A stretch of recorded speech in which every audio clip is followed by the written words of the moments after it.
Now the rest of the story. Blasted, muttered Lewis, squinting into the gray winter storm from a rain-streaked window in the Lime Rock lighthouse. There was a ship, all right, a warship, from the looks of her murky silhouette, and she was foundering out there in those angry waves. The screaming winds off Newport were adding to the mystery of the night.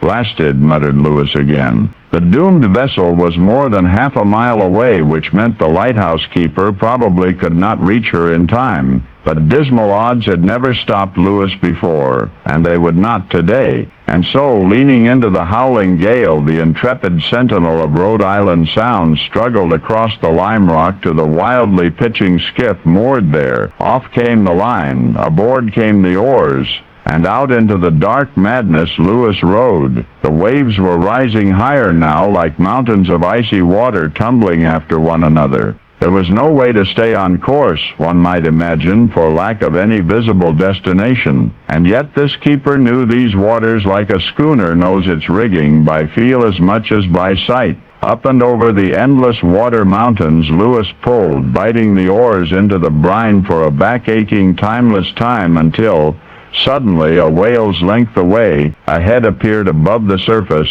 and then another head. Two men locked in the Atlantic's deadly embrace. They were alive. Seeing the skiff, the pathetic figures thrashed about, though their cries were crushed beneath their captor's roar. Lewis rowed in close, pulled one aboard, then the other. Growling against the raging ocean for half an hour, she finally returned to shore. Two survivors, not enough, Lewis thought. But the seamen who roamed those waters knew the rest of the story, that the valiant, vigilant keeper of Lime Rock Lighthouse had rescued more shipwreck victims than any old salt in the history of Rhode Island Sound. Among the more notable reclamations from Neptune's lair were 4 young boys in 1859, 3 Irish shepherds, and one of their prize-winning sheep in 1867. In total, 22 daring rescues throughout Lewis's incomparable career, which began at the age of 17. So famous did Lewis eventually become that, by 1870, admiring tourists were rowing out to Lime Rock by the hundreds, hoping for a glimpse of this living legend.